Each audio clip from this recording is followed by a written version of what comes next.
Dernière étape avant de vous ramener le TGV Renault à Epokoto. Et croyez-moi,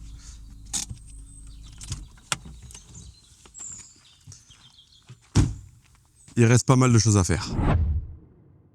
Pour commencer, premier truc un peu relou.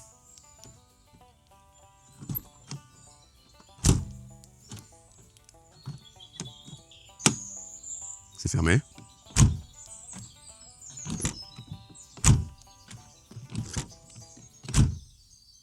C'est relou.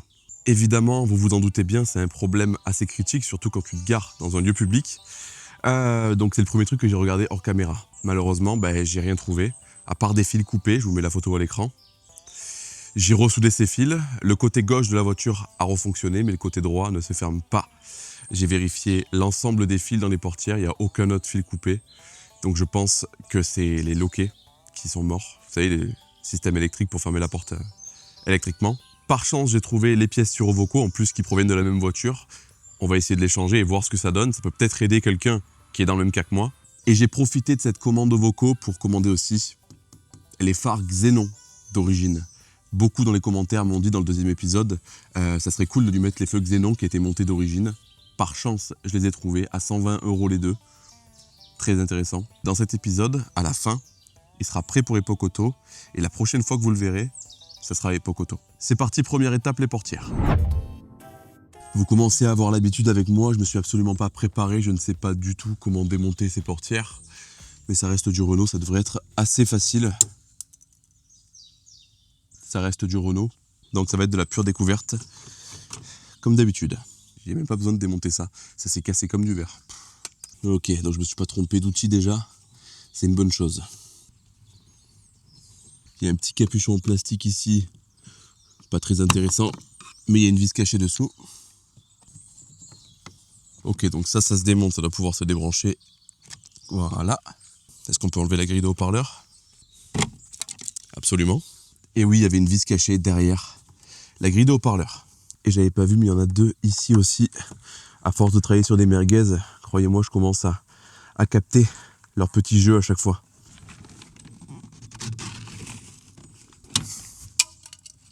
Renault.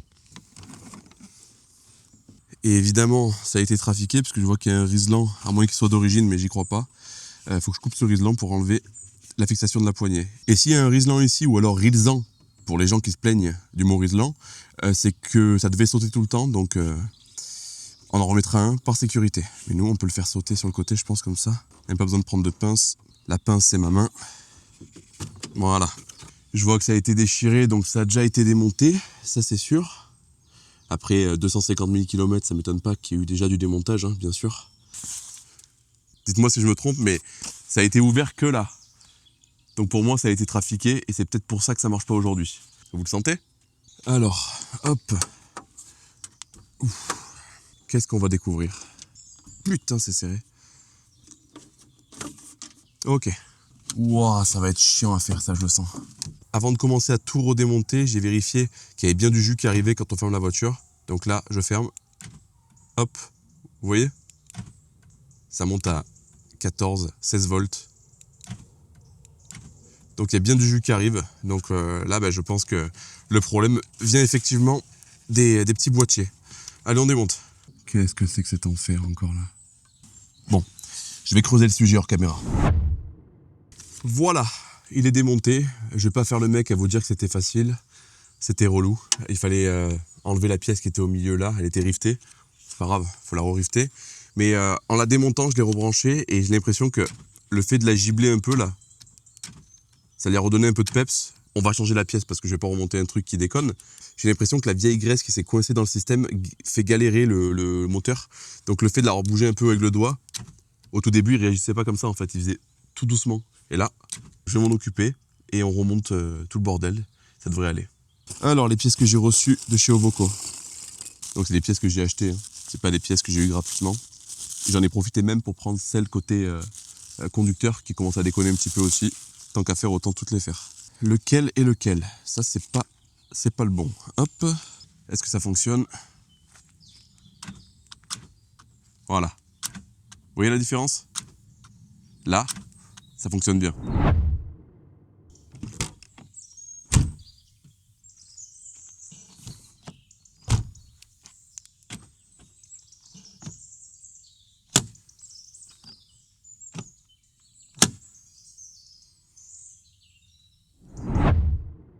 Aujourd'hui, on va y monter des pièces. J'ai commencé à démonter d'ailleurs hors caméra, parce que c'est des trucs qu'on avait déjà vus. Mais viens donc voir. Évidemment, je suis avec la duchesse qui m'aide aujourd'hui. Ça serait bien d'ailleurs que tu viennes m'aider au moins un jour par semaine, si t'es d'accord. Si tu veux. Elle a dit si tu veux, retenez bien ça. On va y monter des ressorts courts de chez Dynapart, que je vais vous présenter juste après. Je suis très content parce que je me suis dit putain, il va falloir tout que je redémonte et tout ça.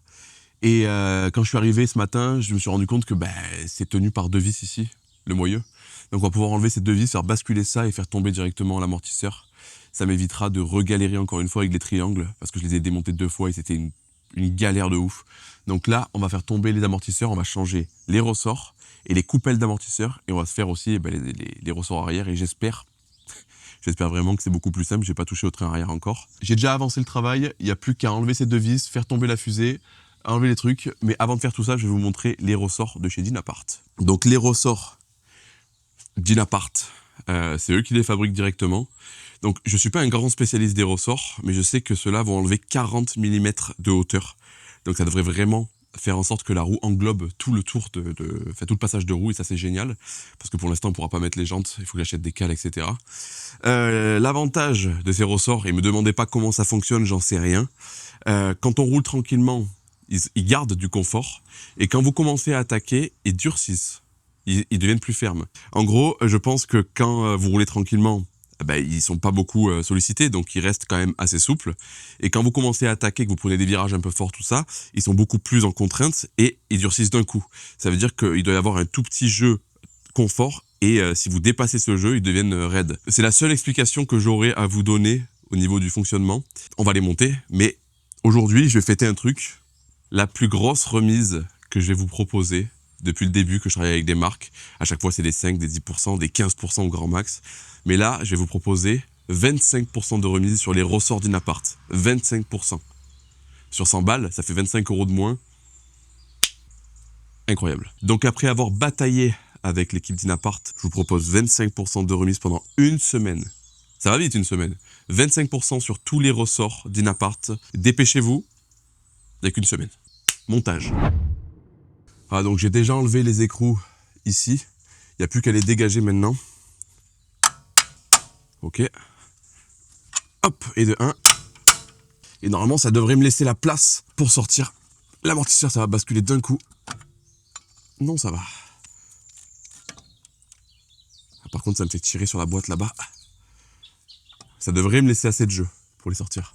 Donc pour accéder aux amortisseurs, à la tête de l'amortisseur, c'est derrière des caches comme ça là. Donc là, le truc chiant, c'est que j'ai dû redémonter les essuie-glaces, donc tout le système, etc. pour y accéder. Le côté gauche, par contre, il n'y a rien à démonter, mais j'ai préféré faire le plus chiant en premier. Donc j'ai enlevé le cache qu'il y avait devant. Et derrière, il y a 3 petites vis de 13, 3 petits écrous de 13 que je vais enlever. Normalement, ça devrait suffire à faire tomber tout l'amortisseur. Oh, c'est serré. Ok. Oh, mais il y a le filtre habitacle ici. Je savais pas qu'il était là. Je savais pas qu'il était là. Bah écoute, il me semble que je l'ai commandé, on va en profiter. Ouah, comme c'est serré. Bon, c'est bon, celle-là était moins serrée. Ok, la montre, je vais la défoncer.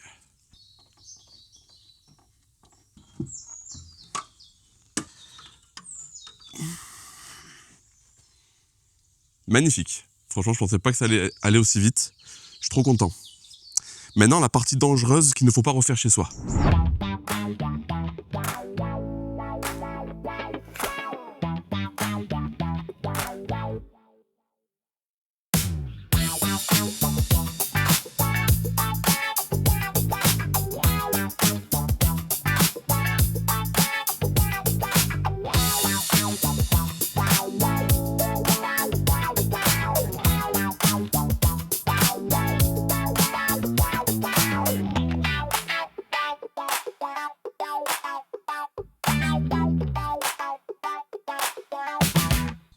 C'est dégueulasse. Le cacalao.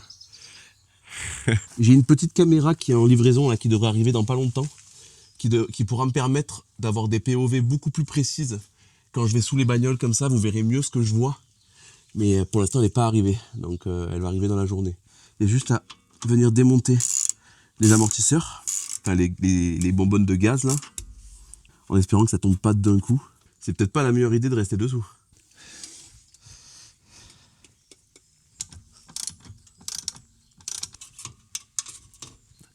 Ok. Lui, c'est bon. Je veux pas trop me coucher par terre parce que ça fait 2 jours qu'il pleut. C'est trempé.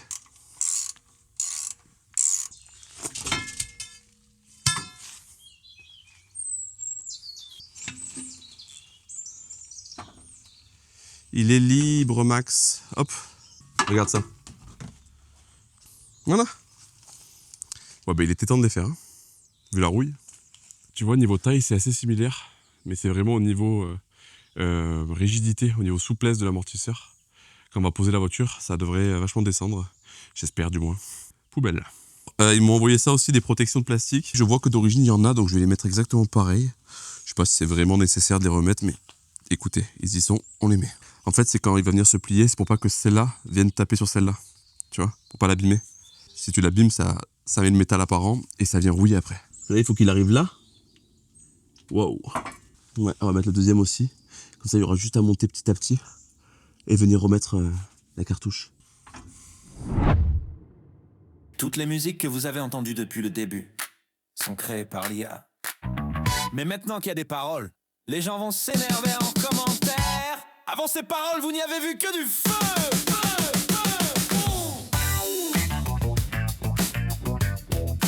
Bon, tout est remonté. J'ai aussi reçu la nouvelle caméra, la Osmo Nano, là. Donc j'ai fait des tests pendant le remontage. Et ce qui est bien, c'est que je peux la mettre là. Vraiment avec le bandeau, je la mets entre mes yeux. Donc ça me permet d'avoir une meilleure prise de vue. On verra la qualité, j'ai pas encore regardé sur l'ordinateur. On verra la qualité, mais si c'est bien, bah, tant mieux. Hop. Il est temps de descendre la voiture, on n'a rien oublié, c'est bon. Il faut qu'on remonte des choses dans la baie moteur, mais on sera peut-être mieux en bas. Ok. C'est bas.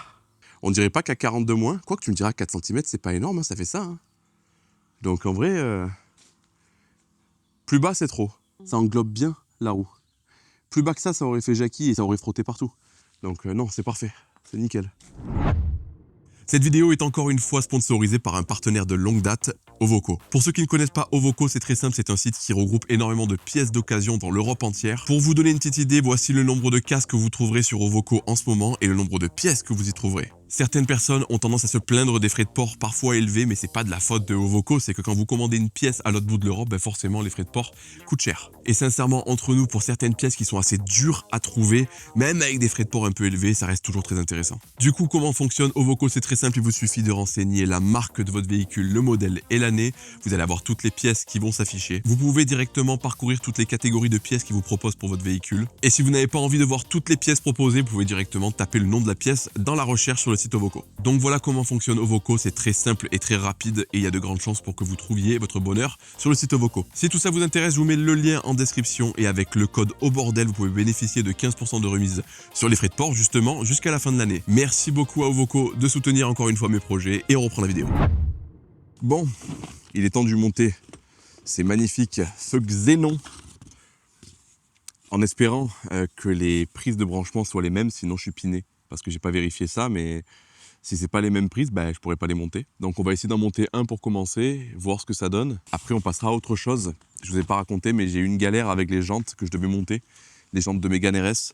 En fait, le T de ces jantes, c'est 68. Donc en gros, elles rentrent dans la voiture. Donc je voulais prendre des cales de 20 à l'avant et des cales de 40 à l'arrière, mettre des gros pneus dessus. Mais les cales de 40, ça coûte entre 200 et 240 €. C'est plus cher que les 4 jantes. Donc elle va rester, pour Epoch Auto en tout cas, pour l'instant, en jante tôle, avec des gros pneus, des plus gros pneus pour remplir plus le passage de roue. Et plus tard, on verra parce que, ok, je vous l'emmène à Epoch Auto, mais j'ai encore d'autres projets en tête pour celui-là. Ça viendra bien plus tard parce que j'ai plein de choses à terminer. Ça devient plus ou moins mon daily utilitaire. J'ai envie de l'améliorer encore. C'est reparti. Ah, ça fait mal. Ah, je me suis coincé le doigt. Ah, je me suis coupé le doigt carrément. Évidemment, il fallait que la vis tombe dedans. Ok. Ils sont très faciles à démonter, ça c'est cool. D'ailleurs, je vais les changer aussi plus tard parce qu'ils sont tout craquelés là. C'est dommage de tout faire propre et de ne pas changer ça. Ça dégage. Hop, est-ce que ça a l'air d'être les bonnes prises? Ça a l'air. On va voir. Effectivement, c'est les bonnes prises. Je suis rassuré. Maintenant, la question, c'est est-ce que les ampoules sont bonnes ou pas? Maintenant, est-ce que ça fonctionne ou pas? Vous allez le découvrir avant moi. Ça fonctionne. Ah, trop cool. Est-ce que les pleins phares fonctionnent? Complètement, tout fonctionne. Par contre, je vais passer les pleins phares en LED parce que là, c'est pas beau le jaune et xénon comme ça. Bref, bonne nouvelle, je suis content, ça fonctionne bien. Je remonte tout ça et on verra. De toute façon, il faut qu'on aille rouler ensemble pour voir un peu les amortisseurs, etc. Et on essaiera un petit peu de nuit, voir si le xénon fonctionne pas mal. Allez, je remonte tout. C'est clair que ça risque de mieux éclairer, mais je suis assez mitigé au niveau de l'esthétique. Je sais pas ce que vous en pensez. Est-ce qu'il faudrait peut-être que j'enlève les vitres et que je peigne l'intérieur du phare en noir? Ou est-ce que ça fera trop Jackie Tuning? Je sais pas. En tout cas, j'ai hâte d'essayer la nuit, mais esthétiquement, les deux yeux comme ça, je trouve ça bizarre. Après, dites-moi dans les commentaires ce que vous en pensez. Pour l'instant, dans tous les cas, ça restera comme ça. Et on va élargir cette voiture maintenant. J'ai du coup acheté 2 sets de cales d'épaisseur de 20 mm chez EDV Factory. Donc c'est une entreprise française qui se trouve à Pélissane. Ça m'a coûté 65 balles pièce, donc chacun, avec la visserie. Plutôt pas mal. Je suis pas sponsorisé, mais quand c'est des petites entreprises françaises comme ça, j'aime bien en parler. Donc voilà à quoi ça ressemble. Tout ce qu'il y a de plus classique. Et ça devrait faire sortir un peu les roues de la voiture et lui donner un meilleur look. C'est ce qu'on va voir. Voilà ce que ça donne pour l'instant sans les cales. Donc à l'avant c'est pas flagrant, mais à l'arrière c'est vraiment la roue elle rentre quoi. Donc là le fait de les sortir de 20 mm, elles dépasseront pas de la voiture, mais ça sera plus joli à mon avis. Et à l'arrière c'est encore pire. À l'arrière clairement la roue elle rentre dans la bagnole et c'est pas très joli. Donc même 20 mm ça va pas le faire sortir du tout, mais ça lui donnera une meilleure allure. Allez, montage. Waouh, tout est foiré là. Super. C'est génial parce que j'ai un moyeu qui est complètement foirax. Il faudrait que je change le moyeu avant droit. Mais au moins on a déjà une idée de ce que ça donne. On va poser, on va voir. Ah, c'est mieux. C'est beaucoup mieux. Regardez ça. C'est beaucoup plus joli. On voit du coup le pneu maintenant de l'extérieur. Quand il y aura les nouveaux pneus avec des flancs qui sortiront plus que ça va être beaucoup plus joli. Bon allez, je fais les 4 autres et on voit ce que ça donne. Bon voilà, le résultat me plaisait pas. J'ai acheté de nouvelles jantes. On est 2 jours plus tard, la vidéo elle sort ce soir. Je suis à la bourre complet. Les jantes que j'ai achetées, les voilà. C'est des Sparco en 17 avec des pneus Yokohama de 2020 en bon état. Donc des roues de course on va dire pour un espace 240 chevaux. Incroyable. Évidemment il n'y a pas que ça de nouveau. Je vais vous montrer. Mais avant,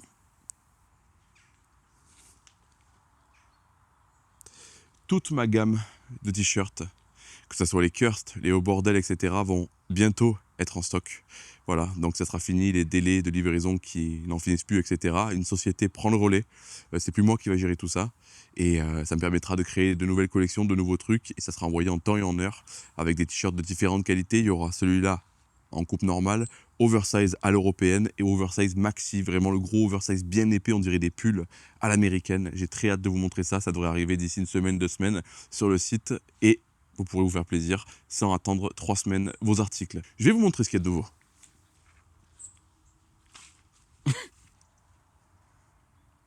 Il a enfin ses vitres teintées. J'ai pas pu filmer malheureusement parce que je l'ai posé un soir et je l'ai récupéré l'après-midi. Le mec qui l'a fait, il est à Orange, dans le 84. Pour ceux qui connaissent, c'est Sunfilm. Il est au même endroit que Car Music Expression. Pour les gens du Vaucluse, vous connaissez tous ce magasin. On a tous acheté des gros caissons de basse chez eux à l'époque tuning. Voilà, donc il se trouve là-bas, il m'a fait toutes les vitres teintées. J'ai pas pu filmer, mais en tout cas, c'est super bien fait. Il m'a fait l'arrière aussi, évidemment. Voilà, donc ne jugez pas l'état de la voiture. Il pleut beaucoup en ce moment, donc elle est trempée. Et les vitres sont pourries, mais voilà, tout est noir, tout est nickel. J'ai pas pu faire l'avant parce que c'est illégal malheureusement, mais ça aurait été encore plus joli. Je suis trop content.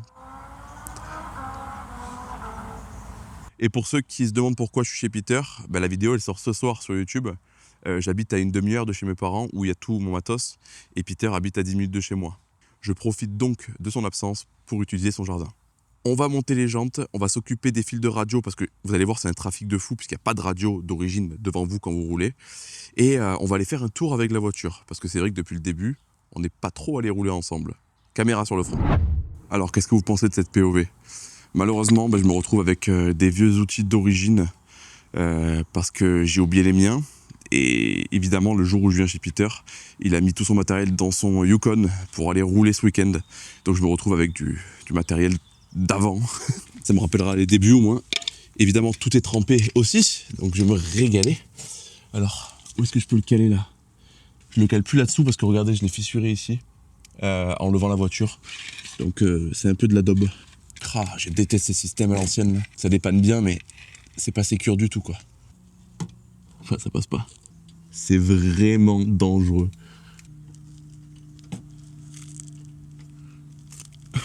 Ça va glisser d'un coup, je vais rien comprendre. On va commencer à mettre la chandelle par sécurité.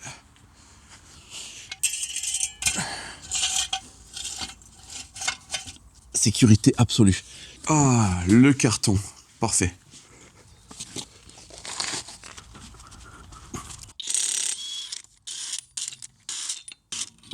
C'était pas serré du tout. Ok. Donc ça dégage, faut pas que je me trompe de sens. La première. Les cales sont pas rentrées à fond. Ah ça rentre mieux bizarrement. Ah putain, mais c'est ça qui casse les couilles. Ah putain, c'est ça qui casse les couilles. Ah ouais. En fait, j'arrivais pas à les rentrer à fond. Parce que ça me cassait les couilles, ça dépasse. Disque flap.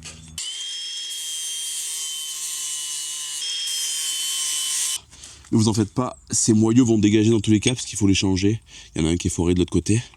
Mais là, bizarrement, je pense que ça va. Ah ça va beaucoup mieux d'un coup. Quel con, j'avais pas pensé à ça. Ok, on va poser la première roue.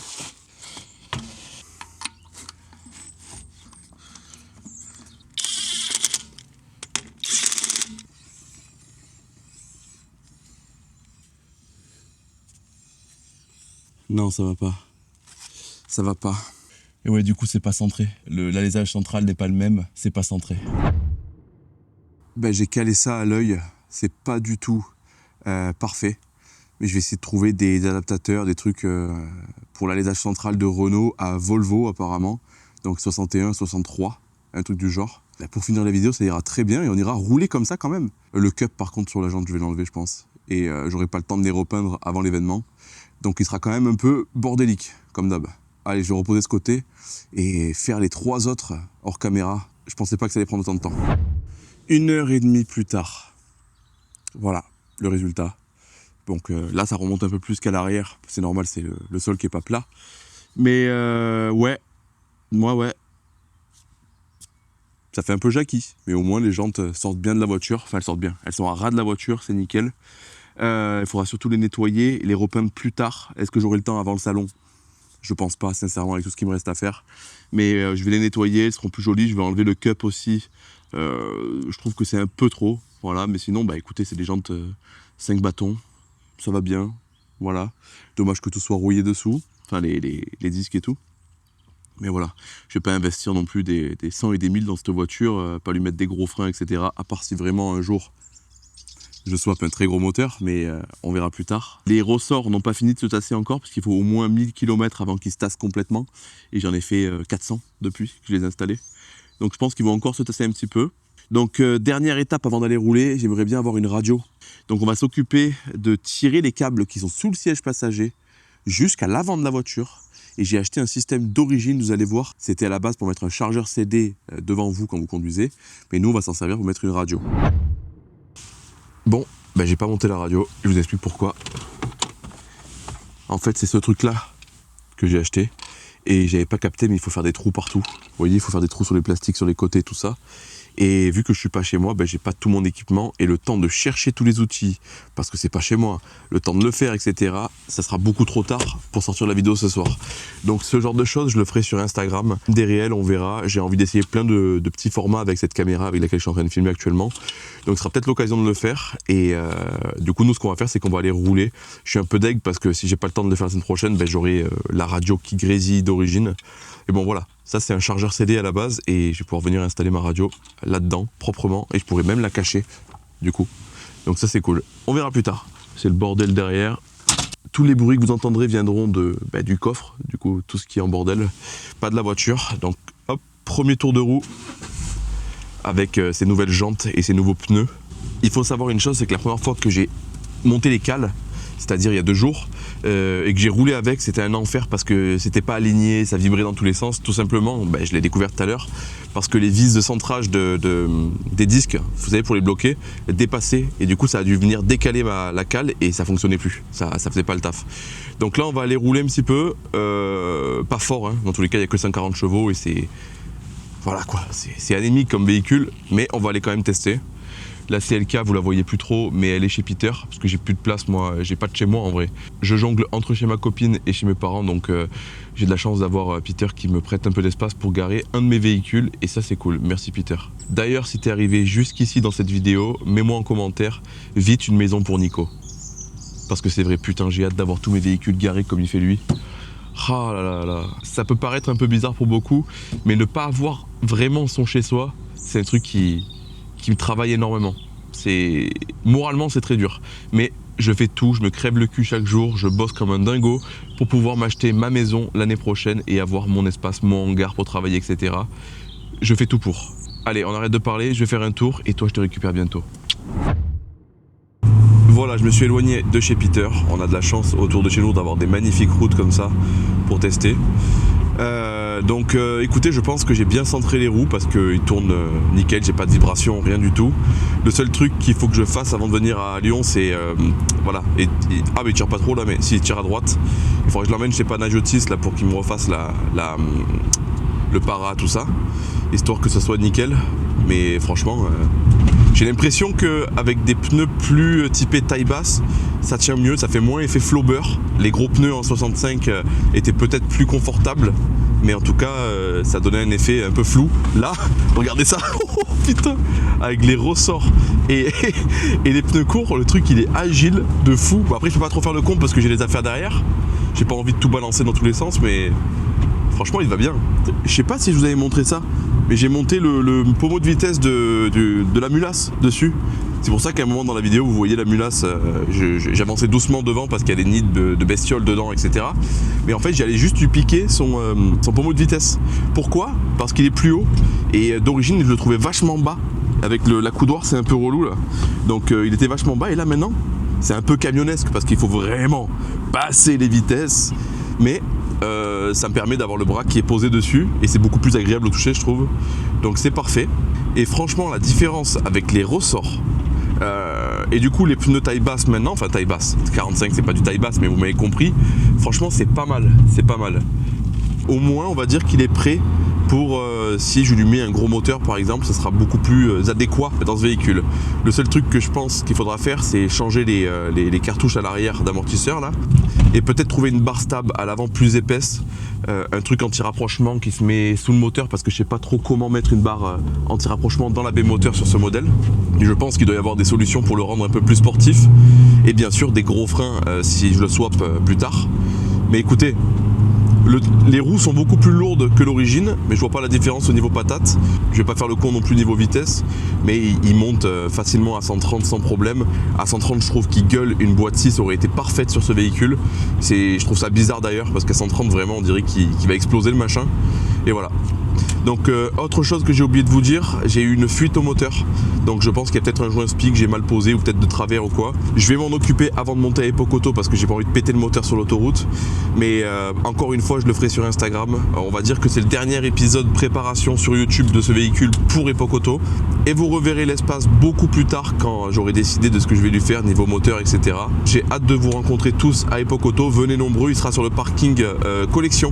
Je ne viendrai pas dans le salon avec parce que ça m'oblige à venir le jeudi soir et repartir le dimanche très tard dans la nuit comme j'avais fait avec le slipper de guerre, et franchement ça m'avait fatigué. 3 jours à parler avec tout le monde plus un jour avant et rentrer très tard le soir, j'étais flingué complet. Donc cette fois il restera dehors, au moins je suis pas obligé de me taper tout le bordel des gens qui sortent leur matériel du salon. Voilà, donc vous pourrez aller le voir directement sur le parking 30 ans de Epoch Auto. Il sera garé un peu à des endroits différents tous les jours. Et vous pourrez le toucher, bien sûr, pour avoir l'effet Raptor, etc. Si je suis à côté, vous pourrez même monter dedans, regarder un peu tout ce que j'ai fait, etc. Et faire des photos, enfin tout ce que vous voulez avec mon magnifique espace TGV. Sur ce, je me suis régalé avec cette machine et franchement, là, je prends un peu des virages et il est beaucoup mieux qu'avant, c'est moins bateau, quoi. Sur ce, je vais vous laisser ici. Il faut que je monte absolument la vidéo cet après-midi car elle sort ce soir. Comme d'habitude, je suis à la bourre. La prochaine vidéo sera un nouveau véhicule qui fera plaisir aux fans de japonaises, mais qui ne fait pas plaisir à moi parce que je me suis tiré une sacrée balle dans le pied. Je vous laisserai découvrir tout ça. À la prochaine. Ciao.